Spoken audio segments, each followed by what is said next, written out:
Interview. We'll bring you back to talk about that discussion. Meantime, hi there. I'm Brooke Baldwin. Right now, this ruthless strike force of jihadi militants. It's on the move in Iraq, capturing yet another city, fighting their way toward Baghdad. So what happens, and this is the big if they make it to Iraq's capital city? What we do know is this, is that Iraq is on the verge of an all-out sectarian war. This terror group, ISIS, slaughtering dozens of Iraqi soldiers, a mass execution in revenge for the loss of one of its commanders. American troops preparing for the worst. Some 100 U.S. Marines are headed to the U.S. Embassy in Baghdad as some embassy staffers are moved out. The Obama administration also considering talks with its longtime nemesis, Iran, to look for solutions here to halt this advance of ISIS. Joining me now, our senior international correspondent, Arwa Damon. She is live for us in Erbil, Iraq. And Arwa, let's just begin with, they're just absolutely brutal. These execution videos posted by this ISIS fighter. Can you just walk me through what we're about to see?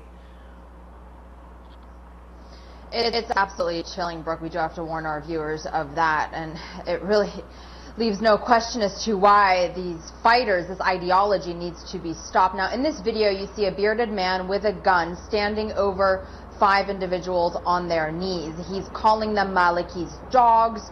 He's slapping them around. And then in another part of the video, he wants them to repeat after him, Islamic State here to stay. 2 of the men do repeat it. They comply. The third man struggles to speak. It's as if he's trying to formulate the words, but he can't. He seems to be very dehydrated, almost unaware as to what's happening around him. And then in a video that we cannot show at this stage, you see him dead. His jaw has been blown off. The executioner, the man with the beard, has a Facebook page, Brooke, and he's posted photographs to the Facebook page of that execution. His name is Abu Hamza. He's Tunisian, and he's boasting on this Facebook page about how he killed a Shia. Now, with all the horrific videos and photographs that are coming out of these executions, you know, we often don't know who the victims are, but in this case we did manage to identify the man who couldn't speak. He was 37 years old, a father of 3, Brooke. He had 2 sons and a daughter, and according to people who knew him, he loved his children so much he would do anything for them. In fact, the reason why he took the job as a border guard was so that he could build them a home. Brooke? The fact that these militants have all these cameras, they know exactly what they're doing. The role of propaganda and social media, we'll delve into that a little later this hour. But Arwa, let me ask you about the U.S. Embassy. It's the largest U.S. embassy in the world. It's almost like its own city. It's a compound. What's being done to shore up the embassy in Baghdad? Well, the U.S. has historically always been very secretive about its own security measures. We are hearing that they are taking out some of the non-essential staff, relocating them as diplomatic speak goes, sending in additional teams to try to ensure the security of the embassy. It's located well inside the very heavily fortified Green Zone, although at this stage, of course, the Green Zone's perimeter in and of itself is being protected by the Iraqi security forces, although it is a unit that is very loyal to Shia Prime Minister Nouri al-Maliki. There are also, as you have been reporting, preparations underway for an evacuation should it actually reach that stage. Although I can tell you, Brooke, if we do reach that stage, Iraq will not be able to come back and recover from that kind of violence. Arwa Damon, thank you. I see my next guest here nodding right along with you, a man who knows the violence in Iraq better than most, Michael Holmes. How many times have you been to Iraq now? 14 in all. Went up at the beginning and was there when the last U.S. troops came out in 2011 on the border there, and was most recently there in January. Yeah. CNN international anchor. You were there as recent as January. And just quickly, before we get into the Q&A, let's just take a look at the lay of the land. As we look at Iraq and they're heading toward Baghdad, Syria here, porous border, moving southward. Yeah. They basically, their headquarters, if you like, is here in Raqqa. This is in Syria. The border kind of runs down this way here. And that's where they were and based and doing damage to Bashar al-Assad. Now they've crossed over, of course, been heading south, gone through Mosul. I've been there many times. It's a huge city. And for them to take that is extraordinary. Tikrit, Saddam Hussein's birthplace. You know, to be getting down into here, they were already down here in Fallujah, Ramadi, other places like that. So they're knocking on the door. They're in a place called Baquba, 45-minute drive. Listen, part of the conversation today is about could they actually seize Baghdad? Many people are saying there's no way. 9 million people versus what? Some maybe couple thousand militants. But the eye is on the prize being Baghdad.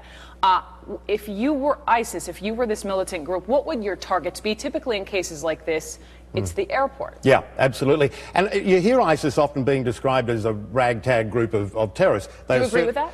I don't think that they're ragtag. I think they're very well organised. I think they know what they're doing. They're operating in an operational way. They're operating as an army rather than a bunch of people going around and setting roadside bombs. They seem to have a plan. Yes, the airport would be, or as it's known, BIAP, Baghdad International Airport, would be a prime target because that would disrupt everything and it would stop people being able to get out. But you think they're already there? Well, look, you've got ISIS is already in Fallujah and Ramadi, parts of Ramadi in Anbar province. Again, only an hour or so from Baghdad. They've been there since the end of last year in force, running in there. They have access to Baghdad. They have their way in there. Look, I've heard people say, oh, there was a horrible bombing yesterday. These bombs are every day. When I was there in January... You saw them? Oh, yeah, every day. And there 2 days we had 6 bombs in an hour. So there are people inside Baghdad now with the capability to cause these problems. The targets were always Shiite, so it was Sunnis doing it. Where did this group come from? Because for so many months, I say we, the U.S., and also we, CNN, were so focused on covering Syria.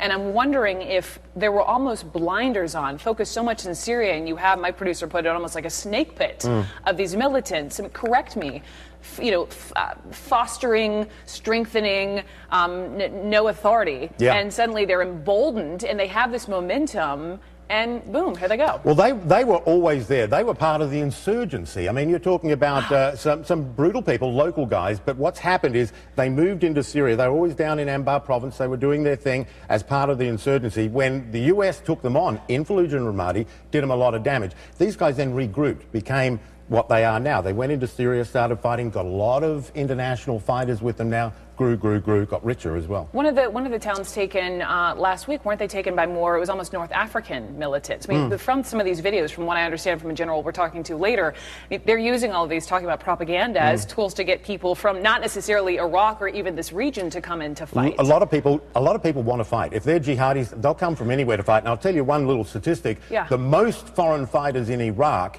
during the war came from Eastern Libya, North Africa. Really? Yeah.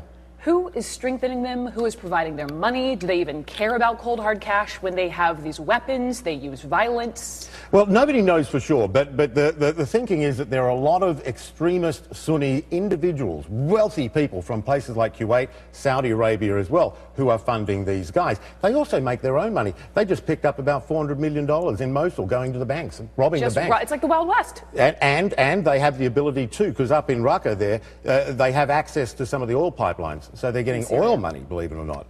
They're well funded. Some estimates say they got $1 billion in the bank. Michael Holmes, 14 times in Iraq. Come back. The story is not going anywhere. Thank you so much.